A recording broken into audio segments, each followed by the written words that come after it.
Tissu local, ce parcours suivi et filmé pendant un an jusqu'au printemps dernier. Alors il ne s'agit pas d'idéaliser ce qu'on a vu, comme dans toute expérience, il y a des échecs, il y a des réussites aussi, nous allons en parler maintenant. Et au-delà de ce cas précis, nous allons essayer de voir à quoi se heurtent les femmes et les hommes qui se battent pour réinstaller de l'industrie, de l'artisanat dans nos territoires. Et pour cela, j'accueille sur ce plateau Julie Riquier, bonjour. Bonsoir. Nous vous avons aperçu à l'instant dans l'une des séquences du documentaire. Vous êtes élue de cette ville de Ham et aussi vice-présidente de la région Hauts-de-France en charge notamment de la ruralité. Philippe Dallier, bonjour. Bonjour. Vous êtes sénateur, membre de la commission des finances, sénateur du groupe Les Républicains, sénateur de Seine-Saint-Denis.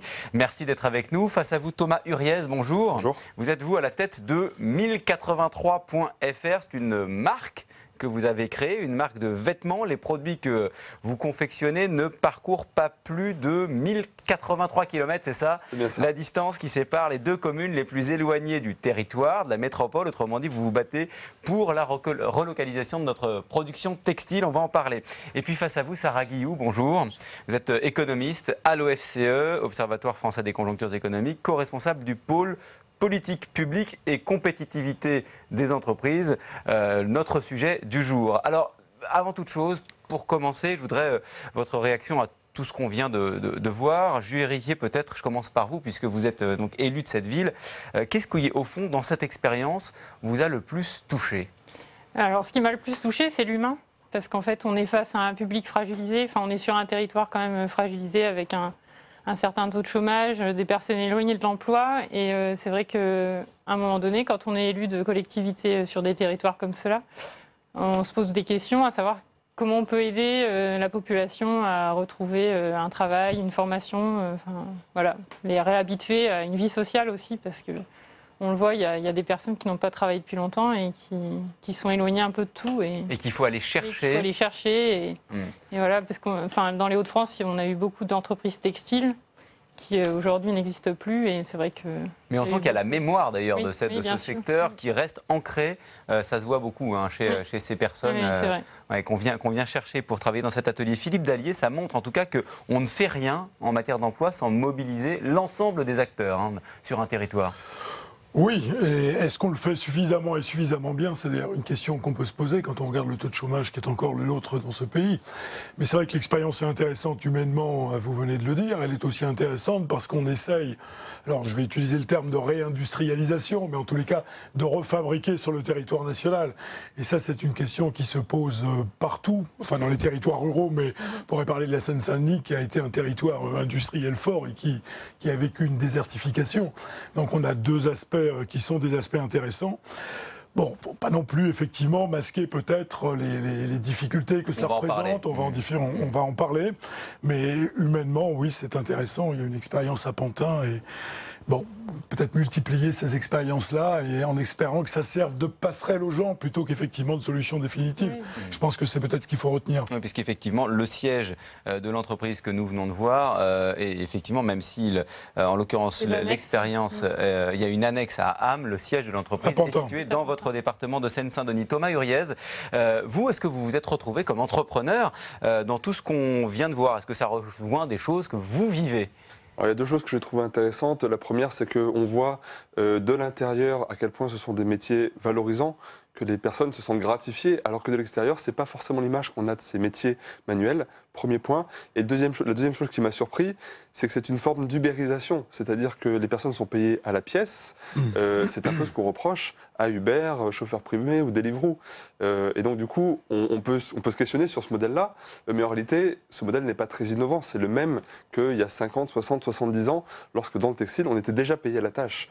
Et donc il s'agit aujourd'hui de le faire dans des conditions peut-être plus raisonnable pour que tout le risque ne pèse pas sur les personnes qui fabriquent. Sarah Guillou, c'est intéressant ce que vient de dire Thomas Huriez. En fait, il s'agit d'un modèle qu'on pense innovant, mais qui nous renvoie plusieurs décennies en arrière. La méthode, le modèle économique. Alors, le modèle économique est peut-être ancien. C'est vrai qu'en même temps, il y a toujours cette récurrence de profils en demande d'emploi qui est quand même très contemporain en France et qui est prête à un profil qui montre que les gens sont prêts à accepter des emplois certes avec une situation moins certaine qu'un emploi salarié standard, et qui acceptent parce que par passion et puis par implication dans le projet des statuts qu'on peut penser plus incertains, moins sûrs et qui engagent différemment leur avenir. Mais j'ai trouvé le reportage effectivement plein d'humanité, mais qu'il montre aussi des choses importantes pour la réussite d'un projet. C'est que vous avez à la fois des implications individuelles, des individus qui s'impliquent, des individus qui veulent y arriver, mais aussi des qualifications. Si le styliste vient s'implanter ici, c'est parce qu'il sait qu'il va y trouver un vivier de qualifications, et des infrastructures, c'est pas loin de Paris, et les localités, enfin les responsables locaux sont prêts à s'impliquer. Julie Riquier, pardon, finalement, dans ce qu'on voit dans ce documentaire, il y a quelque chose qui est important, c'est que vous nous disiez ce qu'aujourd'hui les habitants de Ham, comment les habitants de Ham vivent cette expérience. Est-ce que les personnes que l'on voit dans le film, vous les avez encore vues récemment, et puis même celles qui ne sont pas impliquées, comment est-ce qu'elles vivent l'implantation de cet atelier à Ham ? Alors, tout au début du documentaire, on voit une ancienne commerçante qui dit que ce styliste, pour venir s'implanter à Ham, est fou.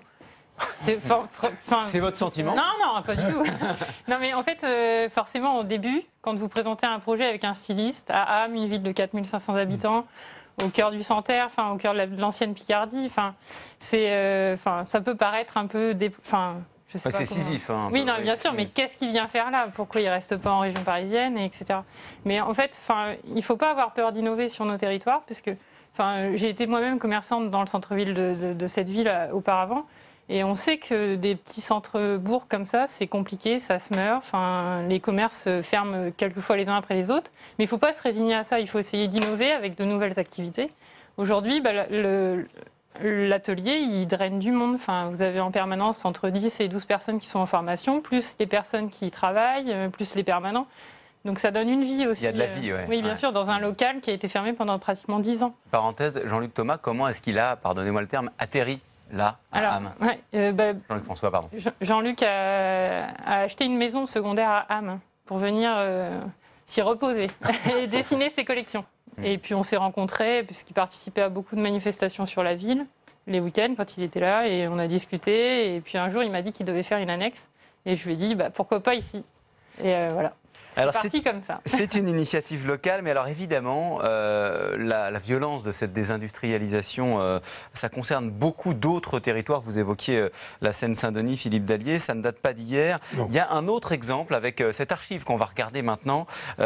C'est en Normandie, à Elbeuf. Nous sommes en 1977, fermeture de la manufacture textile. Les 260 salariés de la manufacture elbevienne de vêtements ne sont pas revenus cette semaine à leurs ateliers car l'usine a définitivement fermé ses portes vendredi dernier.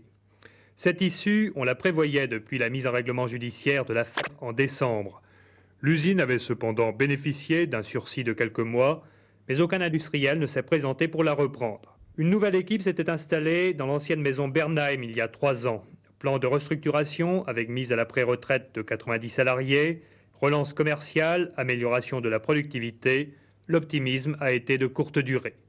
Face à cet échec, la direction évoque la concurrence étrangère dans la confection et les coûts de fabrication trop élevés à Elbeuf. 260 personnes, des femmes en grande majorité, ont été licenciées. Sarah Guillou, la concurrence étrangère, les coûts de fabrication trop élevés, ça c'était il y a 40 ans, on a le sentiment que rien n'a changé. Et pourtant, quand on voit ce documentaire tout à l'heure, qu'est-ce qui change, qu'est-ce qui rend possible aujourd'hui ce qui n'était pas possible il y a quelques années encore ? Alors, il y a des choses qui changent et d'autres qui demeurent. Alors, ce qui change, c'est qu'effectivement, aujourd'hui, finalement, tout est devenu possible. C'est-à-dire qu'on peut refaire de l'industrie en France parce qu'on a des opportunités. La globalisation, c'est beaucoup de concurrence, beaucoup de difficultés, mais c'est aussi beaucoup d'opportunités. Il y a aussi la numérisation qui permet des moyens de diffuser vos produits, de vendre, de communiquer, qui décuplent les possibilités et les pouvoirs des entreprises pour atteindre leurs clients. Donc ça, c'est des choses nouvelles que savent que savent utiliser les nouvelles générations et qui permet justement à des entreprises comme la vôtre de se positionner de nouveau en France, alors qu'autrefois, ça aurait été peut-être plus difficile de faire face aux données fiscalo-réglementaires de l'économie française. Thomas Huriez, vous êtes d'accord, il y a des choses qui ont changé et qui permettent aujourd'hui de faire des choses, d'innover, d'entreprendre là où ça n'était pas possible il y a encore quelques années? Oui, nous, on est clairement issus de cette stratégie-là, c'est-à-dire qu'on vend en direct quelque part, donc on est sur un mode de distribution beaucoup plus court que les marques que l'on concurrence qui vendent comme nous des jeans autour de 100 €. Sauf que nous, au lieu de les acheter une dizaine d'euros comme nos concurrents, on les achète 30 à 40 € parce que c'est tout fait en France, filature, teinture, tissage, confection, tous ces métiers sont relocalisés. Mais du coup, pour les vendre à un prix abordable pour le consommateur, en fait, on a soit la stratégie du luxe où on garde des marges traditionnelles avec des coefficients de 10 et on les vend très cher, 300, 400 €, soit une stratégie courte, un peu comme H&M et Decathlon, quelque part, qui le font en achetant pas cher pour vendre pas cher. Nous, c'est pas d'acheter pas cher pour vendre pas cher que l'on souhaite faire, c'est acheter local pour vendre au prix du marché, et donc pour un jean autour de 100 €. Et vous vous y retrouvez? Ah oui, on gagne notre vie, on est toujours rentable. Depuis 5 ans que la marque existe, on a toujours été rentable. C'est des profits raisonnables qu'on réinvestit tout le temps dans la société, mais on n'a jamais fait un exercice déficitaire. Philippe Dallier, vous vouliez ajouter quelque chose? Oui, enfin, on n'est plus sur le même type d'industrie ou de fabrication. Ce qu'on a perdu, c'est l'industrie de masse. Tout ce pourquoi, effectivement, le coût de la main-d'œuvre était important. Parce que là, encore aujourd'hui, et à mon avis, pour de longues années encore, on est incapable de concurrencer les Chinois et les Indiens, et demain d'autres encore. Par contre, sur des stratégies, alors je vais dire de niche, mais ne le prenez pas mal, mais quand on est effectivement sur des besoins particuliers, des fabrications plus réduites en nombre, effectivement, c'est la démonstration qu'il y a des possibilités de réinstaller en France de la fabrication. Mais ce qu'on a perdu dans les années 70-80, on ne le retrouvera pas. Et par-dessus le marché, la France a un retard en termes de robotisation qui est quand même assez dramatique, même en comparaison, quand on se compare avec l'Allemagne ou avec l'Italie. Le taux de robots en France par rapport au nombre de salariés est malheureusement encore dramatiquement faible. Donc il y a peut-être des possibilités de regagner encore. Mais la perte des industries lourdes et des fabrications lourdes des années 70 et 80, on ne la retrouvera pas comme ça, il ne faut pas se leurrer non plus. Thomas Huriez, d'un mot, vous vouliez intervenir. Ouais, je voulais modérer ce propos-là parce que effectivement, il y a des enjeux industriels, la robotisation, etc. On peut certainement améliorer notre compétitivité. Oui. Mais il y a de tels gains sur les marges commerciales à faire pour redonner de la compétitivité à nos industries locales. Sinon, on arrive à faire des jeans à 100 € pour les consommateurs. Il y a plein de Français qui achètent des jeans à plus de 100 €. Et donc, on est capable de proposer des produits de masse à la condition de commencer à faire connaître nos marques. Mais nous, on n'a aucun frein. Il n'y a rien qui nous empêche de transformer notre niche en termes de prix de vente en produits de masse. En tout cas, c'est pour ça qu'on a fait des jeans. Sarah Guillou, Philippe Dallier a prononcé le mot de robot. D'un mot, parce que ça, c'est quand même important dans ce secteur du textile. La robotisation, ça peut créer de l'emploi ? Alors, c'est plus compliqué que ce message simple. La France n'est pas dans un retard de robotisation aussi important que celui qu'on laisse entendre. Pourquoi ? Parce qu'aujourd'hui, les robots se concentrent essentiellement dans deux industries, l'automobile et la microélectronique. Philippe Dallier parlait du textile, en l'occurrence. Et dans le textile, il y a une partie qui est robotisée, c'est pas le textile français. Puisque nous, on est sur du textile haut de gamme ou du textile dit technique ou innovant, et celui-ci fait moins appel aux robots que le textile qu'on va pouvoir trouver en Italie, ce qui peut justifier le taux de robotisation italien. Et donc le taux de robotisation allemand, il est justifié aussi par l'importance des secteurs qui utilisent beaucoup de robots. Donc c'est vrai qu'en France, on a moins de robots, mais c'est pas forcément c'est pas forcément quelque chose de très inquiétant. Alors la robotisation, c'est bien si ça permet de gagner des marges ou en tout cas de la qualité et que par ailleurs ça fait grandir l'entreprise. Donc c'est pas parce que vous utilisez plus de robots que vous allez forcément, si votre entreprise en profite pour grandir, elle peut aussi employer. Donc il n'y a pas forcément une substitution emploi-robot immédiate. Mais notre problème en France, c'est qu'on est toujours face à un chômage de masse. C'est bien ça le problème. Donc des expériences comme celle-là sont effectivement très intéressantes, mais elles vont créer un nombre d'emplois, somme toute, relativement limité. Et on a toujours un problème de chômage de masse, et les années à venir sont à craindre dans le secteur bancaire, dans un certain nombre de secteurs où on sait que la numérisation de l'économie va certainement nous coûter très cher en emploi. Et c'est cela qu'il faut qu'on essaye effectivement de traiter comme problème. Ça va être extrêmement compliqué, et j'ai pas vraiment le sentiment qu'en France on soit... Enfin, on sait que le problème existe. Est-ce qu'il est sur la table politiquement? Pas vraiment. Voilà, comment on s'adapte? On va parler justement dans quelques instants de cette question, de savoir quelle réponse un peu plus massive, parce qu'encore une fois, on parle d'une expérience très locale qui est tout à fait passionnante. Mais sur ce point-là, justement, on a cette réflexion de ce garçon qu'on voit dans le film à propos du coût du travail et qui est parfaitement lucide sur ce qu'il vit. Il dit, voilà, si on doit vraiment facturer le temps réel qu'on passe sur chaque produit, le client, lui, il ne prendra pas parce que ça coûte trop cher. Vous l'entendez ça, Julie Riquier. Voilà, ce jeune homme chez vous à Ham, il est conscient de ça. Alors, il faut savoir que dans l'atelier coopératif, une fois, enfin là, en fait, c'était la première session de formation. Ensuite, il y a certaines personnes qui ont intégré l'atelier coopératif. Donc, ces personnes-là, elles sont indépendantes, mais en même temps salariées. Elles sont encadrées, parce qu'il ne faut pas oublier que ce sont des personnes qui étaient sans emploi, qui étaient éloignées de ça. Donc il leur faut un cadre. Du jour au lendemain, on ne peut pas les lâcher comme ça dans la nature et les laisser se débrouiller tout seuls. Donc elles sont encadrées par la CAE Grands Ensembles, qui leur apporte tout un côté social. Donc elle leur apporte des fiches de salaire, une mutuelle, une assurance chômage, enfin tous volés en fait comme un salarié. Et à côté de ça, elles sont indépendantes. Ce qui répond d'ailleurs à ce qu'on évoquait tout à l'heure avec Thomas Huriez, il y a quand même derrière, il y a une protection sociale, ce qu'il n'y avait pas forcément il y a quelques décennies pour les personnes concernées. Et à côté, donc Grands Ensembles les aide dans la facturation. Elle fait la facturation des pièces qu'elles auront fabriquées. C'est le façonnier lui-même qui décide du prix de vente au créateur de la pièce. Vous parlez du façonnier, que ce soit bien clair. Oui, le façonnier, c'est la personne qui travaille dans l'atelier coopératif. Ça semble en tout cas un peu utopique comme modèle. Oui. Sauf que forcément, là, dans le documentaire, c'est le démarrage de l'activité. Donc il y a des soucis, on le voit, quand la robe est montée à l'envers, forcément, il faut la démonter, il faut la recommencer. Là, en l'occurrence, effectivement, le temps perdu, c'est de l'argent perdu. Et aujourd'hui, c'est vrai qu'il y en a d'autres qui... Enfin, maintenant, avec l'habitude, ça va mieux quand même. Thomas Huriez, cette question du coût du travail dans votre entreprise, comment est-ce que vous l'abordez? Parce que vous nous avez parlé de vos coûts de production, mais vraiment le coût des salariés, comment est-ce que vous l'abordez? Qu'est-ce que ça représente dans votre production? Une part importante, mais en fait, elle prend plus de place dans le débat public que ce que je vis dans mon entreprise. C'est-à-dire que fabriquer en France, ça représente un coût, évidemment, parce qu'on a des salaires, un niveau de vie qu'il faut assumer et qui pourrait être optimisé. À vrai dire, je n'en sais rien, je suis simple entrepreneur. Par contre, je constate que ça concentre un peu tous les débats.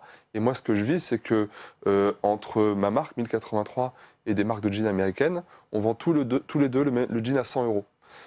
Sauf que si on adopte un mode de distribution plus court, avec moins d'intermédiaires, moins de marge du coup, moins de revendeurs, enfin moins d'intermédiaires, voilà, et ben on peut être compétitif. C'est-à-dire que c'est passionnant parce qu'on nous rebat les oreilles à longueur de journée sur le coût du travail qui serait trop élevé en France, et vous dites, à mon échelle en tout cas, ce n'est pas un problème. Moi je dis, non, en fait, moi je dis peut-être, mais en tout cas, on peut gagner 3 fois sa marge en adoptant un autre modèle de distribution. C'est-à-dire que si je vends comme les grandes marques, mon jean à des intermédiaires, à des revendeurs, etc., on pratique un coef de 10, donc on multiplie par 10 le prix de revient. Donc mon jean, il coûte 30-35 € à fabriquer, ça veut dire que je le revends 300-350 €.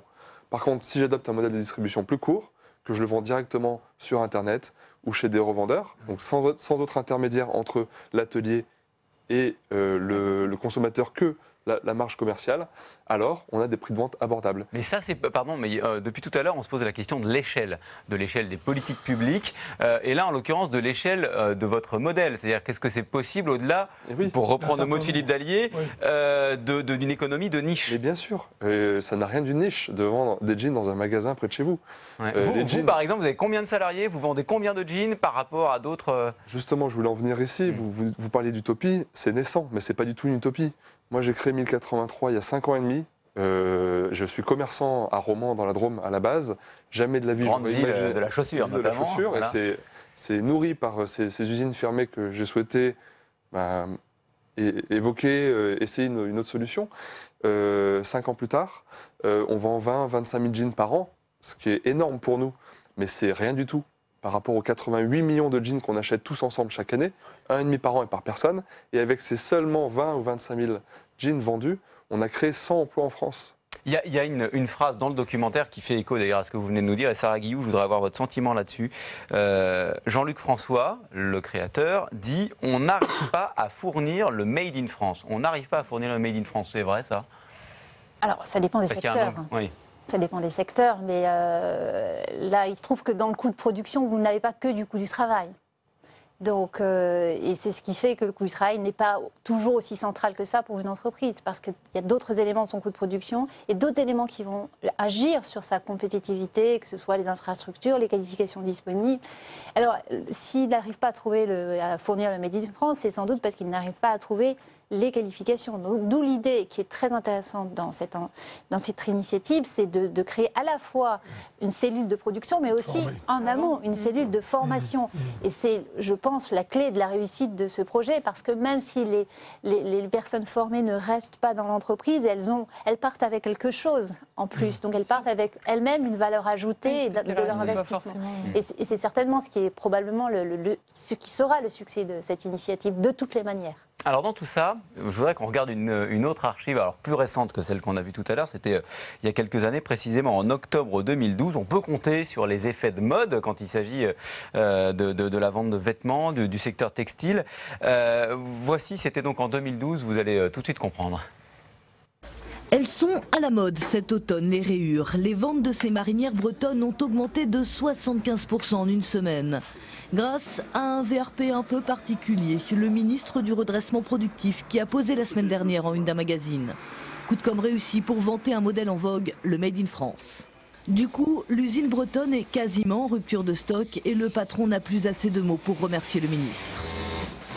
Il l'a fait sans doute de manière un peu inattendue, un peu inespérée pour nous, mais en tout cas je pense que c'est très courageux et depuis le temps qu'on dit que l'Europe est sans doute trop ouverte, que la Commission de Bruxelles fait trop de choses pour ouvrir l'Europe sur ce monde un peu sauvage, je crois que c'est une très belle initiative.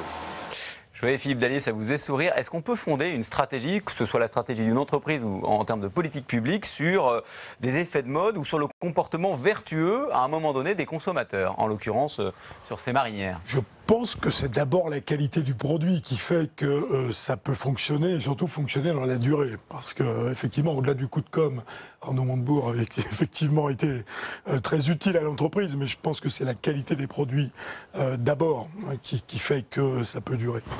Maintenant, on le redit, après il y a la question de la masse, moi j'en reviens à cela. Est-ce qu'on serait capable en France de réintroduire de la fabrication de masse telle qu'elle existait dans les années 70-80 encore? J'en suis pas tout à fait persuadé. Mais fabrication de masse, ça voudrait dire consommation de masse, ça voudrait dire, enfin c'est le sens de ma question. Est-ce que aujourd'hui les consommateurs français sont prêts, selon vous, alors c'est peut-être plutôt à vous d'ailleurs Thomas Huriez, non, que mais je pose la question. il y a un problème de niveau de vie aussi, enfin, on est en plein dans l'actualité pour tout dire. Mais attendez, Thomas Huriez nous dit tout à l'heure que ces jeans ne coûtent pas plus cher que des jeans fabriqués en Asie sur lesquels les fabricants les commerçants se font énormément de marge. Il est quand même sur un niveau de prix qui est peut-être pas celui que tous les Français mettent dans un jean. Alors c'est sûr donc, que c'est nous, aussi cela. on fera jamais un jean à 30-40 euros comme les marques de fast fashion. Seulement si on regarde l'offre des jeans que l'on trouve en France, il y en a énormément qui sont au-dessus de 80 euros. Et nous, on est entre 89 et 109 euros. Donc on est extrêmement bien placé. Et moi, je crois qu'il y a vraiment un avenir à notre industrie locale parce qu'on sait être compétitif quand on a des marges de distribution plus courtes. Sarah Guillou, sur ce sujet-là, moi il y a une question quand même qui me taraude derrière, c'est ok, si on se mettait finalement en mouvement, on arrive à créer un secteur du textile, on a des débouchés parce qu'on a des consommateurs vertueux qui achètent localement, mais est-ce qu'à la fin ça crée vraiment de l'emploi, de fabriquer en France sur ce type de secteur, sur le secteur textile? En l'état de notre marché du travail et du marché du travail de certaines régions, quel que soit le nombre d'emplois, ils sont toujours bons à prendre. Donc, la question de savoir si on parvient à une offre de textile de masse ne se pose pas vraiment. On ne va pas produire une offre de textile de masse en France, mais ce n'est pas l'objectif. On est sur un textile à haute valeur ajoutée et produire des jeans qui vont se vendre à 100 euros, c'est un objectif possible en France, mais pas produire des jeans à 25 euros. Ce ne sera pas fait en France. Donc on a un système social qui justifie qu'on ait une production à haute valeur ajoutée. L'important, c'est qu'on puisse les exporter aussi. Il ne suffit pas que les consommateurs français les achètent. il faut aussi pouvoir les exporter. C'est l'opportunité des marchés. Ah, ça vous fait tiquer ça, Thomas Huriez, c'est tout, parce qu'effectivement, c'est un peu contradictoire par rapport à ce que vous nous disiez tout à l'heure. C'est-à-dire qu'on regrette tous d'acheter en France des jeans chinois. Peut-être qu'à un moment donné, on va se poser la question du sens de faire l'inverse. Et est-ce que la société de demain, intelligente, est réellement une société où on continue de déplacer des produits à travers le monde, avec les problèmes de réchauffement climatique qu'on connaît? Oui ou non? Moi, je dis non. Moi, je dis qu'on a intérêt à exporter nos concepts, c'est-à-dire produire localement. Moi, demain, je rêverais de vendre des jeans 1083 en Chine. Seulement, les jeans 1083 vendus en Chine seront fabriqués en Chine. Mais c'est très bien, vous allez vendre, ce que vous allez vendre, ce ne sont pas vos jeans, vous allez vendre votre concept, votre innovation organisationnelle. Et ça, c'est très bien. Non, mais c'est très bien, mais ce pays a aussi besoin d'exporter très fort. Le déficit de la balance commerciale, on n'est plus d'accord sur le chiffre, mais c'est entre 70 et 80 milliards d'euros par an. Notre économie et le pays ne pourra pas continuer à vivre comme ça. On en revient toujours à la question de l'échelle, mais en l'occurrence, effectivement, oui, mais sur la qualité. Ouais. Vous savez, je suis allé pour la première fois en Chine avec Jean-Pierre Raffarin il y a une quinzaine d'années. Je me souviens qu'à l'époque, déjà, on rencontrait des représentants chinois qui nous disaient, écoutez, en Chine, il y a 60 millions de Chinois, à l'époque, qui ont le pouvoir d'achat pour acheter chez Louis Vuitton ou chez Hermès. C'est aussi ça qu'il faut qu'on intègre. Donc on en revient à la fabrication de produits de qualité, made in France, etc., qui peuvent se vendre, mais il faut aussi exporter. Je peux comprendre vos arguments pour la planète, mais ce pays a aussi besoin d'exporter très fort. Ce que vous nous dites, en tout cas, c'est que dans un modèle d'économie ouverte à la mondialisation et donc à des produits qui parcourent de très longues distances, effectivement, ce qu'on vient de voir et ce dont on parle depuis tout à l'heure n'a de sens qu'à toute petite échelle et ne produira pas d'effet important sur l'économie. On peut essayer dans le luxe, effectivement, nos entreprises de luxe se portent très bien, c'est le moins qu'on puisse dire. D'ailleurs, je suis très heureux en Seine-Saint-Denis qu'on ait Hermès, qu'on ait Louis Vuitton. Enfin, on fabrique sur place, ça vaut très cher et ça s'exporte très bien. Il y a peut-être un certain nombre de domaines dans lesquels on peut répliquer ce modèle-là et le pays en a besoin. Il y a deux modèles en France. Il y a le luxe avec des firmes multinationales qui exportent et puis il y a aussi le modèle italien. Le modèle italien, c'est une balance commerciale excédentaire, en partie grâce à un tissu de petites entreprises du textile. Il y a un système gris. Et un système... Une économie grise très florissante, malheureusement. Oui, mais ce qu'on enregistre dans la balance commerciale n'est pas gris, donc ça passe en douane.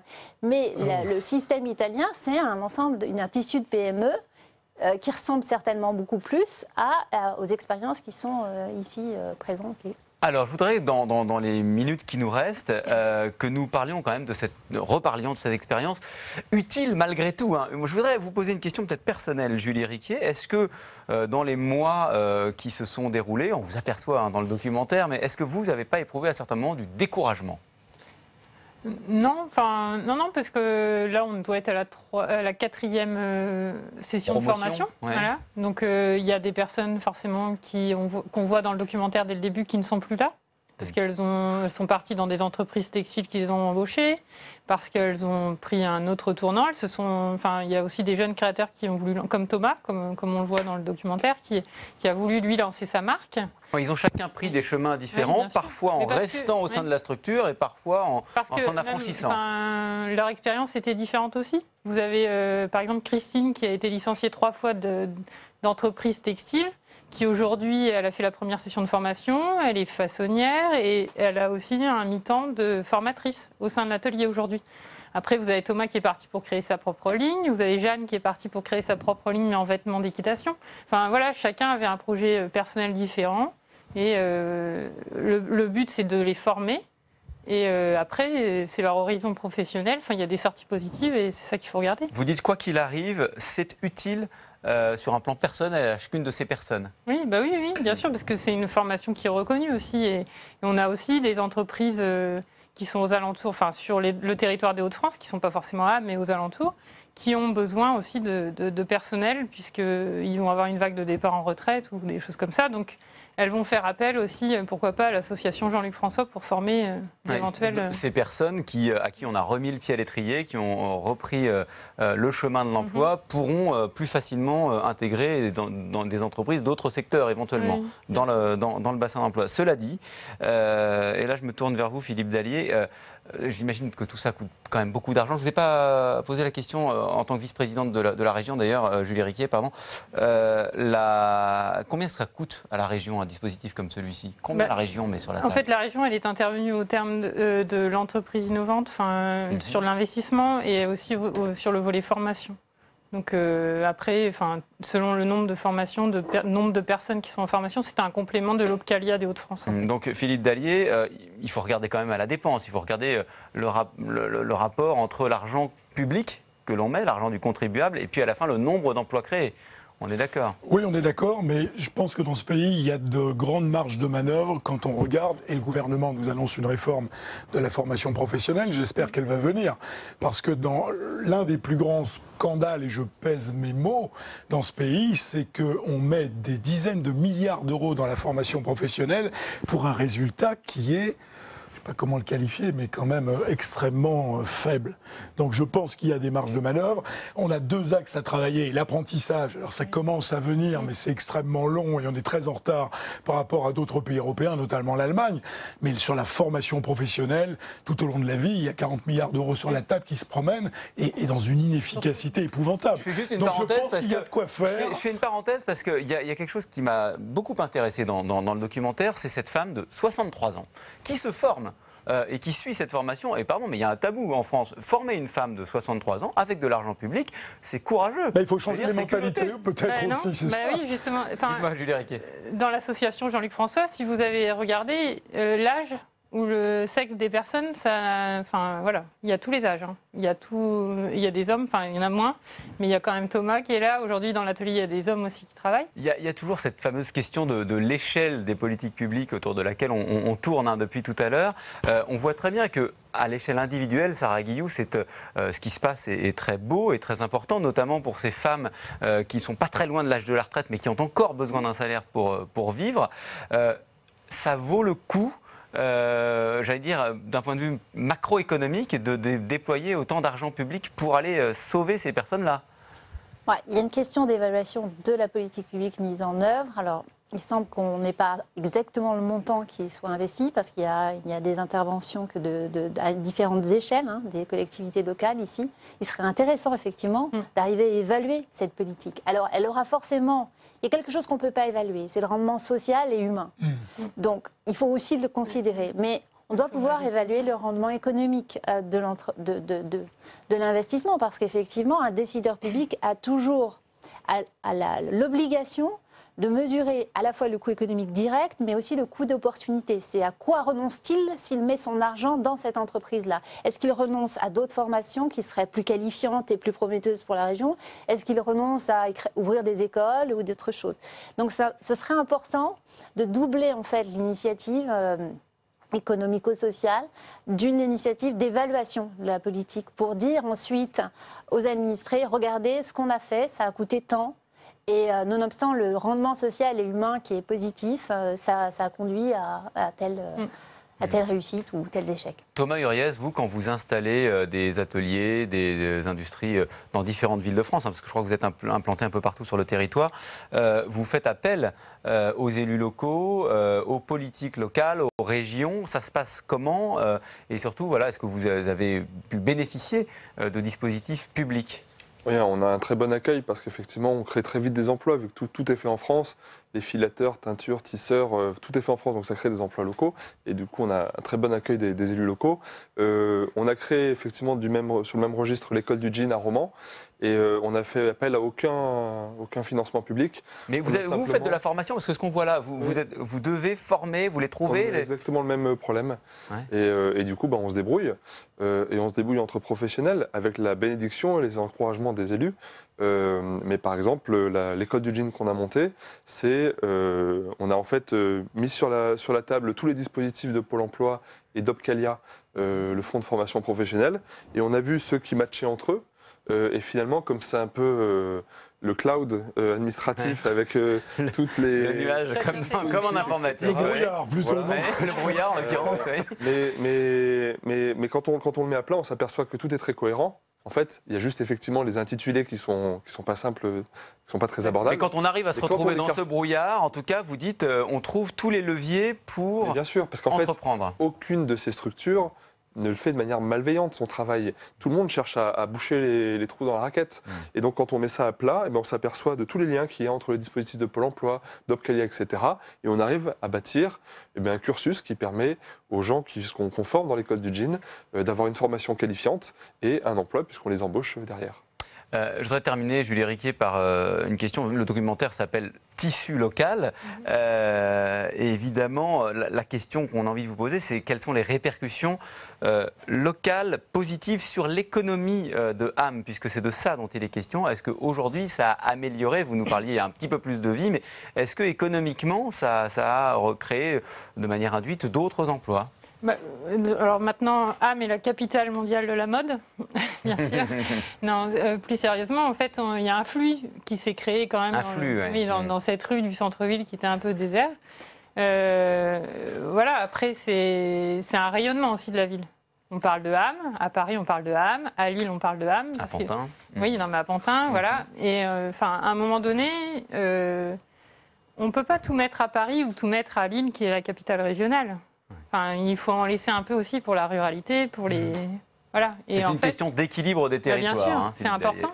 C'est important parce qu'on ne peut pas tout mettre, tout centraliser. Nous sommes en plein dans le sujet en ce moment. C'est-à-dire qu'il y a un tel sentiment... Avec la question des gilets jaunes, effectivement. Voilà, il y a un tel sentiment d'abandon dans un certain nombre de territoires que tout ce qui peut concourir à rendre de l'activité, puis à faire en sorte que les gens retrouvent de l'estime de soi et de l'estime du territoire. Les métiers de la main. Et la Seine-Saint-Denis, c'est un peu la même chose. C'est-à-dire qu'on parle de nous que lorsque les bagnoles brûlent, quand on montre des actions positives et qu'on montre que certains jeunes de quartier, effectivement, s'en sortent, quand on les accompagne, etc. Tout ça, c'est positif. Voilà. Le tout, c'est d'arriver à diffuser et à régler les problèmes à la bonne échelle. On n'en est encore pas là. Voilà, en tout cas, c'est ce qu'on a fait aujourd'hui, de parler de cette expérience très positive. Merci à tous les quatre d'avoir été là pour en débattre avec nous, puisque tout ça peut inspirer, j'en suis sûr, d'autres entrepreneurs. Alors, Un monde en doc se poursuit sur Public Sénat avec deux autres documentaires. D'abord, une autre expérience dans un tout autre domaine, cette fois la justice, en plein débat sur l'engorgement des prisons. L'une des pistes évoquées très souvent, c'est le développement des travaux d'intérêt général. Nous allons suivre maintenant le parcours de plusieurs jeunes au sein d'une structure d'accueil, une ferme en région parisienne, en Seine-Saint-Denis, condamnée 1 mois à la ferme. C'est un film de Baya Bélanger. Puis ensuite, nous irons au Venezuela et nous entendrons la parole des opposants résistants. Le combat des exilés vénézuéliens, documentaire signé François-Xavier Freland. Excellent week-end sur Public Sénat.